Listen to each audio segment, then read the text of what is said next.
Hey everybody, welcome to the Mana Leak. I'm John as always, and today we're going to do a recap of my pre-release weekend. I went to two pre-releases, Saturday and Sunday, and yeah, I'll do just a quick little bit about them, and then the decks that I played and how it went.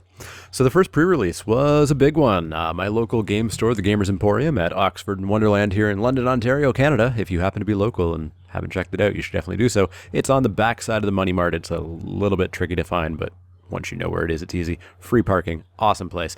But my local store has been a core store since it opened up last November, December or so. And this was the push to get to advanced status. Everything was met. We just needed to have a tournament with 32 people or more. So we reached out to the community, advertised heavily, and we got 32 or more. We got 50. 50 people showed up for the pre-release. We had to actually cap it. Yeah, one heck of a turnout. It was a really nice location. There were door prizes aplenty. There was store credit being given out, a commander pre-constructed deck. Even a damnation was given away as a door prize.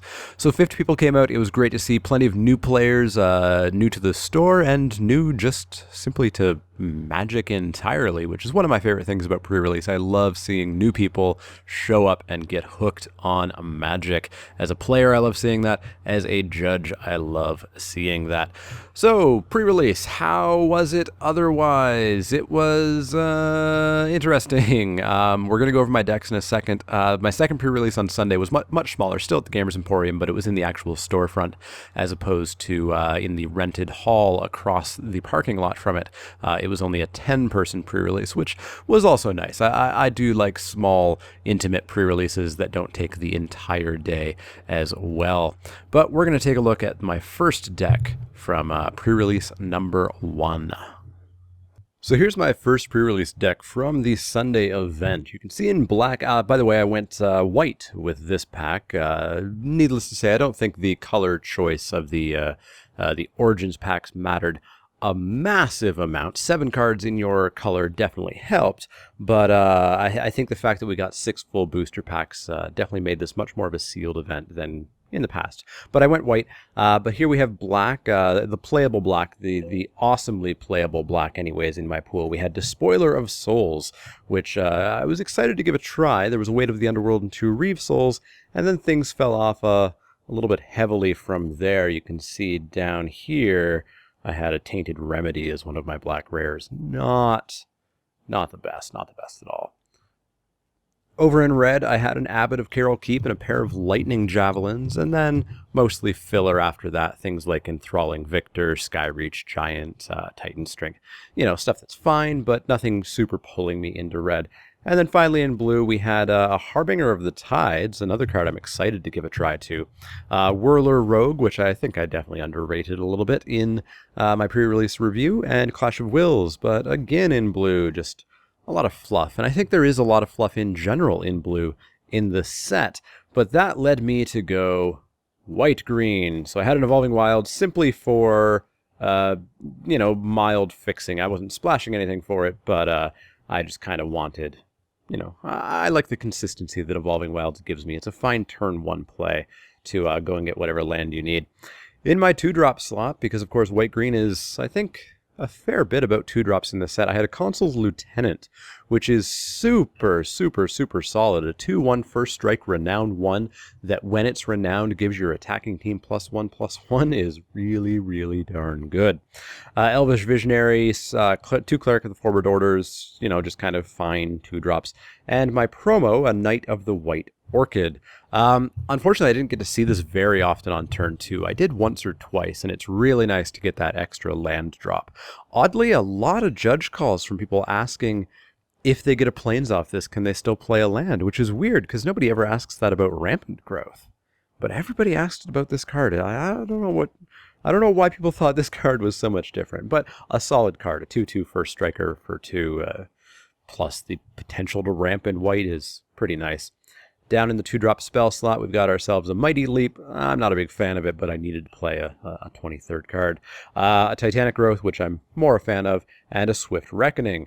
So Swift Reckoning, of course, has Spell Mastery, and that was one of my big questions. Will Spell Mastery be on? Will it be on all the time? Can you take a card assuming you're going to have Spell Mastery? No, not from my experience. You cannot at all. I think I personally had spell mastery on something like 10% of the time, if that. And just from talking to people, just from watching matches, spell mastery does not seem to be a given at all.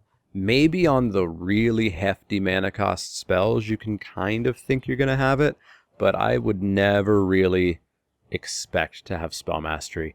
Maybe in draft you can build around it a little bit more, but yeah, I was not seeing spell mastery on very much. I was seeing renown on a whole lot more.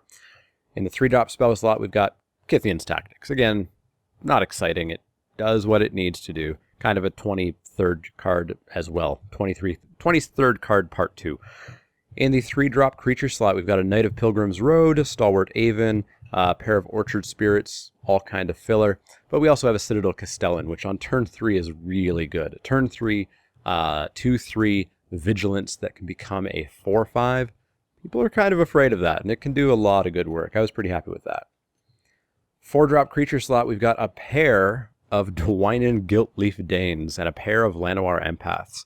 So I said, if you want to go green-white elves, you need the Dwynens first. Well, I apparently said that so often that I got a pair of them in this pool.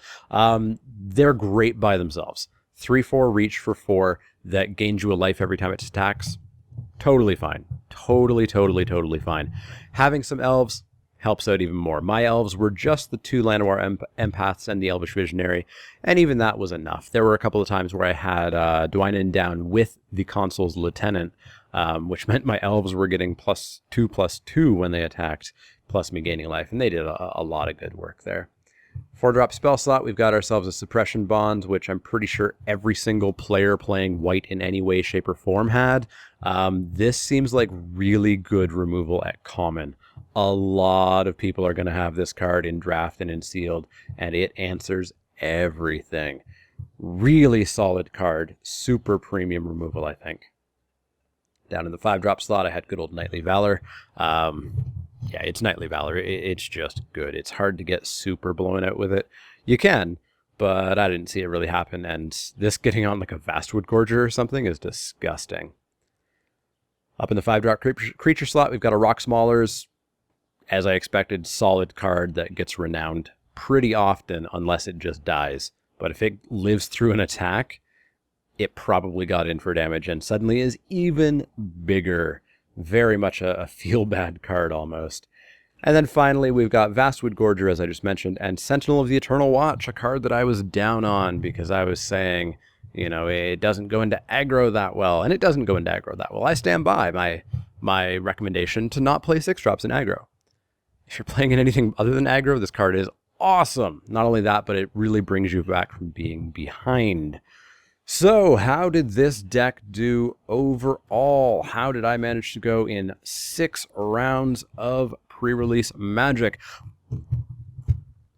Well, in round 1, I was up against red-white, and I drew in game 1 something like 10 lands. I drew 2 non-land cards the entire game, and got just run over by 1/1s and eventually a Cobble Brute with a Grasp of the Heromancer with a Veteran Sidearm, and I was just trounced.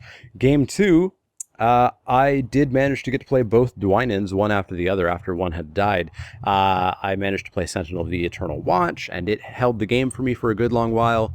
But beyond those cards, I again drew, I think in that case it was 12 or 13 lands, just way too many to handle an aggressive, low-drop, smash-me-in-the-face red-white deck. So I dropped that match. I was 0-1 after round 1. Went into match 2, I was up against green-white.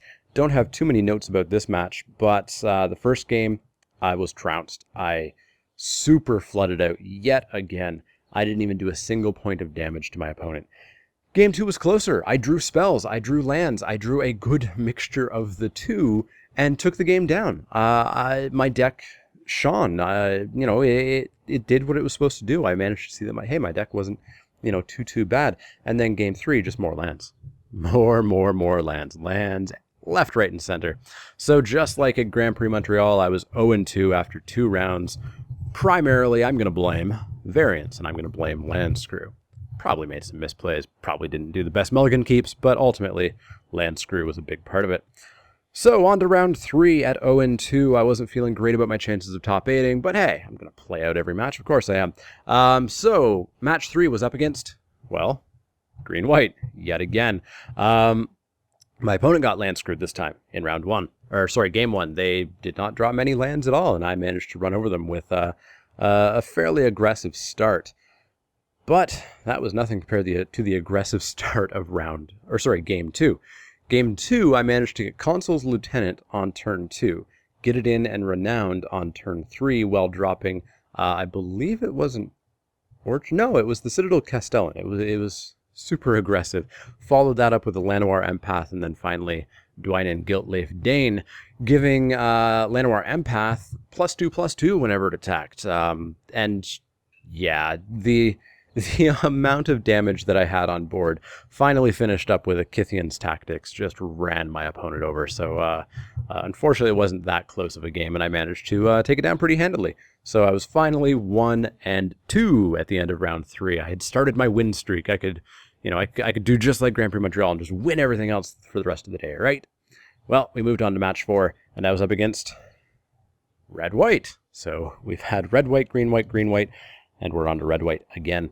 My opponent had a fairly aggressive deck. It was almost mono-white, actually. A lowish amount of red was put in just because there wasn't enough playable white cards. Unfortunately, he got fairly land screwed in game 1, I believe. He was very aggressive. He did get in a fair bit of damage, even off a small number of lands, but ultimately my higher drops were able to take him down. Game 2, he didn't get land screwed. He had, I believe, 5 or 6 planes available, but unfortunately almost all of his red cards were in his hand and he just wasn't seeing the mountains. And so I was able to take that down as well. So hey, 2-2 after round 4. On to round 5, we're up against, well, we've seen red, white, and green, white in 2 matches. So what am I going to see here? Well, I'm going to see red, white, and green. My opponent was playing 3 colors. So red, white, and green. Fairly aggressive deck, had Tragic Arrogance in it, and that card hurts.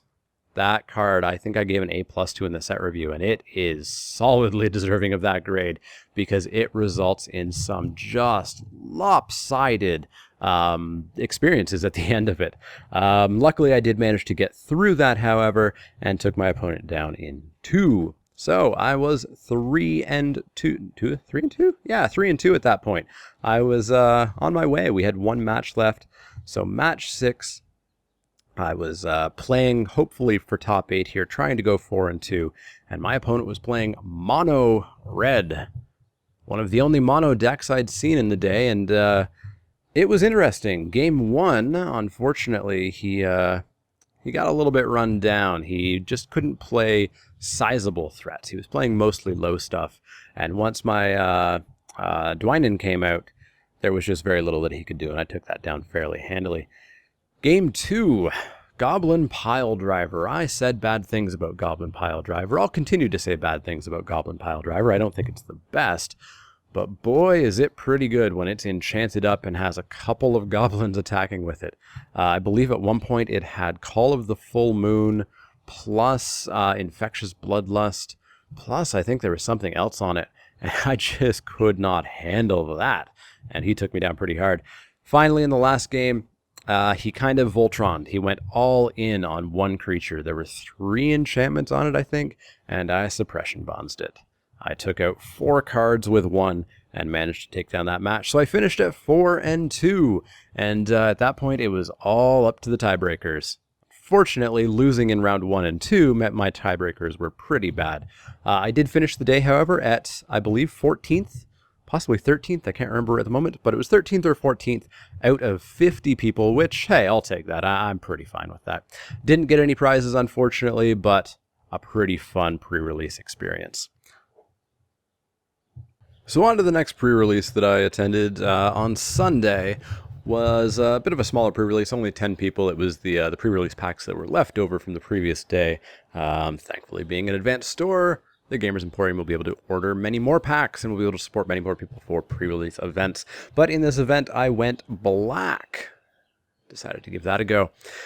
The sole card drawing me into blue was Scab Goliath. There was really nothing else in the box. There were negates. There were the Artificer Divination, the draw two discard unless you have an artifact. There wasn't a Spying Aeronaut, which is okay, but there just wasn't much going on in blue. There was a blue rare, Displacement Wave, which I don't think is very good. Over in white, we were looking at Anointer of Champions, Council's Lieutenant, which did me so good the previous day, and Knightly Valor, but again, after that, it was filler. Lots and lots of filler. And of course, there was a Cave of Koilos. Koilos, I've never looked up the pronunciation on that exactly. Let's go with Koilos. Yeah, I didn't go white-black, obviously. One of my other rares was Orb of Warding, which, again, I think is unplayable. Red started off looking interesting. I saw an Accolade of the Inferno and a Girapur Gearcrafter, which I think I was a bit harsh on in my pre-release set review. I did not notice the fact that it's literally just Sandstep Outcast, which has done us pretty good in Dragons. There was also a Ravaging Blaze, but then again, it also fell off. I think I had 3 Demolishes. Not enough red for me, so I went black-green. In my black-green deck, you might notice something right there, but let's talk about that in a second. I had an Evolving Wilds. Well, let's talk about it right now. I had an Evolving Wilds to fetch myself an island to play Mr. Jace Vryn's Prodigy. I had it. I wanted to play it. I was hurting for a 23rd card anyways, so I decided, hey, I'll splash into Planeswalker, why not? Also in the 2-drop slot, however, is an Elvish Visionary, a Malakir Cullblade, which I didn't see once the entire day, and a Timberpack Wolf. Just a solid single one. Doesn't do any good in multiples, of course. I don't have any multiples, but it's a 2-2 for 2. Totally playable if that's what you need. Down in the spells, I did have a 1-drop spell. I did use Touch of Moonglove, and it's no coat with Venom. It's definitely not. It doesn't keep your guy alive, but it still does the same thing. It kills stuff. A pair of Reeve Souls. I had a 3rd Reeve Soul, but decided 2 was probably enough. I didn't want to get too greedy. Over in the 3-drop spell slot, I had to Read the Bones. A single solitary 3-drop creature in Nantuko Husk, who did fairly okay. I didn't sack too many things to him. He was mostly just a 2-2 for 3. The 4-drop slot had a bit too many people there. There was a Blightcaster, a pair of Llanowar Empaths who are so good, Somberwald Alpha, and a Farika's Disciple. Down in the 4-drop spell slot, we have my Promo Languish, a Wild Instincts, and a pair of Way to the Underworlds. 5-drop spell, we've got ourselves a Cruel Revival. Up in the 5-drop creatures, Conclave Naturalists, who are totally fine as a 4-4 for 5, but I often did have a target, and that target often was Suppression Bonds, which is a real blowout. And another Rock Smaller, and a Kothoped. Kothoped was a pretty solid black bomb creature, and in case a Kothoped wasn't enough, I also had a Gaia's Revenge. So all in all, I think it was a fairly solid deck. The curve was a little bit wonky. You can see that the 3-drop slot, which normally you want to have most of your cards in, I had 2 of my cards in. I had a lot of 4-drops, and that definitely led to some really slow games on my part. Thankfully, my opponents often had slow games. I didn't keep careful notes of this pre-release, but I did go 3-1. The only deck I lost to was a black-white deck, which had just as much removal as me, and basically was play a creature, kill it, play a creature, kill it, play a creature, kill it, and see who draws the best creature and who draws the worst removal. It went to 3, and it was fairly close, but ultimately lost that match. I did, however, win against, I believe it was a white-red deck, of course, because everybody's white-red. There was a green black deck I think I played, and I can't remember the final deck I played. I believe it was blue-green, because there was a Gaia's Revenge in it as well. Just overall, the deck did enough work. Jace was actually decent in this deck because I had so much removal to flash back. Flashing back Cruel Revival or Languish or Reeve Soul definitely was pretty handy. I still think Jace is ultimately kind of weak. I'll still take him every time, and I'll still probably play him. But as Planeswalker, you know, the Planeswalker pedigree he has to live up to is pretty high, and he doesn't quite live up to those. But by himself, he's all right. One of the best combinations I had was simply Wild Instincts and Farika's Disciple. Fight plus Death Touch is awesome. I took down a Mage Ring Responder with Death Touch and Fight, which was pretty fantastic. I took down a Kothoped or two, took down a lot of things that I should not have been able to with Wild Instincts and Farika's Disciple. Llanowar Empath, as I spoke about in the last deck, is just awesome. The card selection is huge. Cruel Revival, really, really, really solid kill spell. Going to look to pick those up pretty readily. The only thing that you really want to kill that you can't is basically Scab Goliath. But beyond that, you're going to kill probably everything. Kothoped, 6/6 flyer is a beater. Gaia's Revenge, 8/5 haste can't be countered. Non-green Shroud is also a beater. Yeah, just it was a solid deck, I think, and I think it went off really, really well. And so ultimately, I ended up going 3-1 in that event and getting 3rd place out of 10. So that scored me 4 packs of Magic Origins. So we've got some Crack-a-Pack fuel for the next several weeks at a minimum. But yeah, that's going to wrap it up for my pre-release weekend recap. I think the format looks really interesting. I'm significantly more excited to try this out in Draft than I am in Sealed. I like Sealed, but I think this set's going to shine in Draft. The archetypes, we're going to have to see. I didn't see anybody really pull off an archetype in Sealed as I predicted. I'm going to have to see if they can pull them off in Draft or not. As I also mentioned in the previous deck recap, I think Draft is going to be kept in check by Red-White. There's going to be some grindy decks, there's going to be some cool decks, there's going to be some cool synergies happening, but if you can't beat Red-White, if you can't stabilize, you're going to die to it. I'm really looking for Red-White to stand out in this format. But that's going to wrap it up for this pre-release weekend recap. Hopefully you guys enjoy these videos. I like making these real-life videos here and there. I'm going to continue to make more, so hopefully you guys like them. But as always, if you have any questions, comments, or suggestions, you can find me on Twitter at the Mana Leak. That's L-E-E-K, like the vegetable, not the card. And you can also find me on Facebook at facebook.com/themanaleak. You've already found me here on YouTube. You've got the comment section down below. If you like the videos, you should click those little thumbs up icons. That lets me know that you like the videos. That lets the world know that you like the videos, and that keeps my videos rising up through the ranks. As well, if you haven't subscribed to my channel, you should. There's a button below each video. There's a button in the outro of each video. That'll keep you up to date on all the latest Crack-a-Pack Tuesdays, Wacky Wednesdays, Spiky Saturdays, and any other videos that pop up here or there, such as this one, such as the box opening coming up, or the paper draft recap coming up. So subscribe, stay tuned for those. If you guys have any questions, comments, or suggestions, let me know. Otherwise, I'll see you all next time.